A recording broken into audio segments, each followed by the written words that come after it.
നടിയെ ആക്രമിച്ച കേസിൽ ദിലീപിനെ ഇന്ന് കോടതി വെറുതെ വിട്ടു. ആ കേസിൽ 1 മുതൽ 6 വരെയുള്ള പ്രതികൾ, പൾസസിന് ഉൾപ്പെടെ ഒന്നാം പ്രതിയായ 6 പേരെ കൂട്ടബലാത്സംഗത്തിന് കോടതി ശിക്ഷിച്ചു. ഫൗണ്ട് ഗിൽറ്റി എന്നാണ് പറഞ്ഞത്. 376D, 357 ഈ 2 വകുപ്പിൽ ആണ് ജീവപര്യന്തം വരുന്നത്. ചിലപ്പോൾ അത് 20 വർഷത്തേക്കാക്കാം. ലൈഫ് ഇംപ്രിസ്മെൻറ്റ് ഓർ 20 വർഷം ആണ് മിനിമം ശിക്ഷ പറഞ്ഞിരിക്കുന്നത്. അതേസമയത്ത് ഈ കേസിൻ്റെ ഒരു പ്രത്യേകത, 7 മുതൽ 10 വരെ പ്രതികളെ വെറുതെ വിട്ടു. 8ാം പ്രതിയായ ദിലീപിനെയും വെറുതെ വിട്ടു. ഇനി പ്രോസിക്യൂഷൻ നാളെ തീർച്ചയായിട്ടും ഈ കേസിൻ്റെ അപ്പീൽ ഹൈക്കോടതി കൊടുക്കും. അത് ഹൈക്കോടതി കഴിഞ്ഞാൽ പിന്നെ അവിടെയും ദിലീപിന് അനുകൂലമായ ഒരു വിധിയാണെങ്കിൽ വീണ്ടും അത് സുപ്രീം കോടതിയിലേക്ക് പോകും. എങ്കിലും ദിലീപിനെ സംബന്ധിച്ചിടത്തോളം കേസ് തീർന്നിട്ടില്ല. വീണ്ടും ടെൻഷനിൽ തന്നെയാണ്. ഹൈക്കോടതി ബെഞ്ചിൽ വരണം. ഹൈക്കോടതി പ്രാക്ടീസ് ചെയ്യുന്ന അഡ്വക്കേറ്റ് രാമൻപിള്ള തന്നെയാണ് ഹൈക്കോടതിയിൽ അപ്പീർ ചെയ്യുന്നത്. ഇത് ലോവർ കോടതി പ്രിൻസിപ്പൽ ജില്ലാ ജഡ്ജിയുടെ വിധിയാണ്. ഇതിനകത്ത് 3 പ്രതികളെ 7 മുതൽ 10 വരെ ഉള്ള പ്രതികളെ വെറുതെ വിടുമെന്ന് പ്രതീക്ഷിച്ചില്ല. കാരണം കോടതിയുടെ നിഗമനം, ജഡ്ജിമെൻറ്റ് വന്നാൽ അറിയാം, കോൺസ്പിറസി, ഗൂഢാലോചന, ക്രിമിനൽ ഗൂഢാലോചന അത് പ്രൂവ് ചെയ്തില്ല എന്നാണ് കോടതിയുടെ കണ്ടെത്തൽ. എന്തായാലും ഇതിനകത്ത് ഈ ജഡ്ജ്മെൻറ്റിനകത്ത് കോടതി ഇതിൻ്റെ മോട്ടീവ് എന്താണ് എന്ന് പറയുമെന്ന് എനിക്ക് തോന്നുന്നില്ല. കാരണം എന്തിനാണ് 1 മുതൽ 6 വരെയുള്ള പ്രതികൾ, പൾസർ സുനിയും മറ്റും ഈ കൊട്ടേഷൻ നടപ്പാക്കിയത്? ആരുടെ കൊട്ടേഷൻ? അത് തുടക്കത്തിലെ പറയുന്ന ഒരു മാഡം പറഞ്ഞിട്ടാണ് ഇത് ചെയ്തതെന്നൊക്കെ പറയുന്നുണ്ടെങ്കിലും അത് കള്ളം പറഞ്ഞാന്ന് എല്ലാവർക്കും അറിയാം. പക്ഷേ ഇതിൻ്റെ ദൃശ്യം, ഈ കുറ്റകൃത്യത്തിൻ്റെ ദൃശ്യം ദിലീപിൻ്റെ കയ്യിലെത്തി എന്ന് പ്രോസിക്യൂഷൻ തെളിയിച്ചിട്ടുണ്ടെങ്കിലും കോടതി അത് അംഗീകരിച്ചിട്ടില്ല എന്നാണ് എനിക്ക് തോന്നുന്നത്. അതുകൊണ്ട് അപ്പീലിലെ പ്രോസിക്യൂഷന് പ്രതീക്ഷയുണ്ട്. അതുകൊണ്ട് ഉടൻ തന്നെ ഇതിൻ്റെ അപ്പീൽ കൊടുക്കും. 1 മുതൽ 6 വരെയുള്ള പ്രതികൾ കുറ്റക്കാരാണെന്ന് കണ്ട് അവരെ സബ് ജയിലിലേക്ക് അയച്ചിട്ടുണ്ട്. 12-ാം തീയതി അടുത്ത പോസ്റ്റിങ് വെച്ചിട്ടുണ്ട്. ആ ദിവസം ഈ 1 മുതൽ 6 വരെയുള്ള പ്രതികളുടെ അവരുടെ ശിക്ഷ വിധിക്കും കോടതി.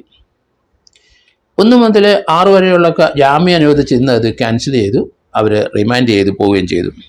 ക്രിമിനൽ കോൺസ്പിറസി പോലീസിന് പ്രൂവ് ചെയ്യാൻ പറ്റിയിട്ടില്ല എന്നാണ് വരുന്നത്. എന്തായാലും കോടതിയിൽ ഹാജരാക്കിയിരിക്കുന്ന പ്രോസിക്യൂഷൻ്റെ തെളിവുകളൊക്കെ തീർച്ചയായിട്ടും ഒരു ക്രിമിനൽ കോൺസ്പിറസി ഉണ്ടെന്നുള്ള സന്ദേഹം അല്ലെങ്കിൽ സംശയം തീർച്ചയായിട്ടും ഉണ്ട് എന്നാണ് കരുതുന്നത്. പക്ഷേ അത് തെളിയിക്കാൻ പറ്റിയില്ല എന്നാണ് കോടതിയുടെ നിഗമനം എന്നാണ് ആമുഖമായിട്ട് ഇപ്പം വരുന്ന വാർത്തകൾ. കോടതിയുടെ ജഡ്ജ്മെൻറ്റ് വരുമ്പം എന്തുകൊണ്ടാണ് കോടതി ആ വിവരങ്ങളൊക്കെ അംഗീകരിക്കാതെ വന്നതെന്നുള്ള റീസണിങ് അതിനകത്ത് എഴുതിയും, അത് ഹൈക്കോടതി അംഗീകരിക്കണമെന്ന് നിർബന്ധമില്ല, സുപ്രീം കോടതി അംഗീകരിക്കണമെന്ന് നിർബന്ധമില്ല. അതുകൊണ്ട് ഡെമോക്രസിൻ്റെ ഒരു വാള് തൂങ്ങിക്കിടക്കുന്ന പോലെ ഈ ജഡ്ജ്മെൻറ്റ് അക്വിറ്റലാണെങ്കിലും ദിലീപിനെ സംബന്ധിച്ചിടത്തോളം കേസിൽ നിന്ന് തൽക്കാലം ഒരു വിടുതൽ വെറുതെ വിട്ടെങ്കിലും തീർച്ചയായിട്ടും ഹൈക്കോടതിയിലേക്ക് സമാന രീതിയിലുള്ള ഫൈറ്റുകൾ ഉണ്ടാകും.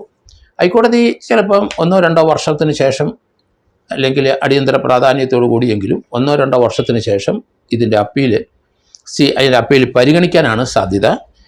അവിടെ നിന്നും നീതി പ്രോസിക്യൂഷൻ കിട്ടിയില്ലെങ്കിൽ അതിജീവിതയ്ക്ക് വേണ്ടി വീണ്ടും സുപ്രീം കോടതിയിലേക്ക് പോകും ഗവൺമെൻറ്. അടുത്ത് വരുന്ന ഗവൺമെൻറ് ആണ് ഇനി അതിന് തീരുമാനമെടുക്കേണ്ടത്. എങ്കിലും അപ്പീൽ പോകേണ്ടി വരും. അത് അതിജീവിതയ്ക്ക് ഇവിടെ നീതി ലഭിച്ചില്ല എന്ന് പറഞ്ഞാൽ അവർക്ക് തന്നെ അപ്പീലിന് ഹൈക്കോടതി പോകാം, അവിടെ ലഭിച്ചില്ലെങ്കിൽ സുപ്രീം കോടതി വരെ പോകാം.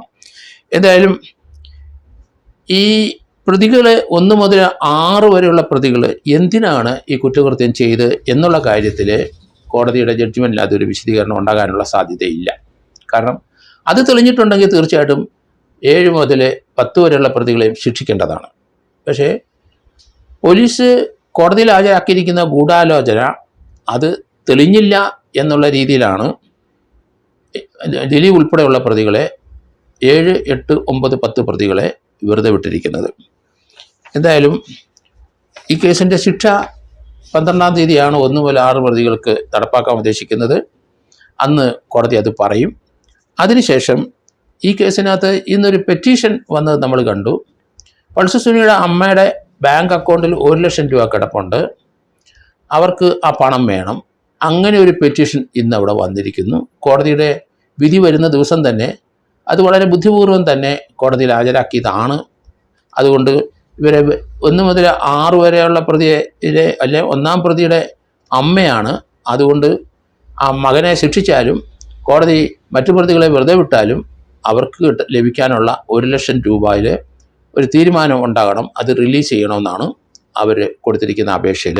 കോടതി അത് ചിലപ്പം അപ്പീൽ വരെ കോടതി ഇതിൻ്റെ അപ്പീൽ ഇപ്പോഴും പ്രോസിക്യൂഷൻ കൊടുക്കാൻ തയ്യാറാവുന്നത് കൊണ്ട് ആ 1,00,000 രൂപ കൊടുക്കുമോ ഇല്ലയോ എന്ന് കൊടുക്കാനുള്ള സാധ്യത വളരെ മങ്ങിയതായിട്ടാണ് എനിക്ക് തോന്നുന്നത്. എന്തായാലും കേസിൻ്റെ മുഴുവൻ കാര്യങ്ങളും ഈ കോടതി പരിശോധിച്ചിട്ടുണ്ട്. അപ്പീൽ പോകുന്നുണ്ടെന്ന് കോടതിക്കറിയാം. അതുകൊണ്ട് അതിൻ്റെ ഡോക്യുമെൻറ്റും മറ്റു കാര്യങ്ങളൊക്കെ പരിരക്ഷിക്കേണ്ട ഉത്തരവാദിത്തം കോടതിക്കുണ്ട്. അതുകൊണ്ട് ഇവരുടെ ഈ പ്രയർ ഇന്ന് അംഗീകരിക്കുമോ ഇല്ലയോ എന്ന് അത് ഇന്നത്തെ ദിവസം അത് കോടതി പരിഗണനയ്ക്ക് വെച്ചിട്ടുണ്ട്. 1-ാം പ്രതിയുടെ അമ്മ കൊടുത്ത പരാതി. അതുകൊണ്ട് അതിന് ഒരു വിധി പറയുമോ ഇല്ലയോ എന്ന് എനിക്കറിയില്ല. എങ്കിലും ഈ കേസിൻ്റെ ഡിസ്പോസൽ വരെ അത് പെൻഡിങ് വെക്കാനുള്ള സാധ്യതയാണ് കൂടുതലായിട്ട് ഞാൻ കാണുന്നത്.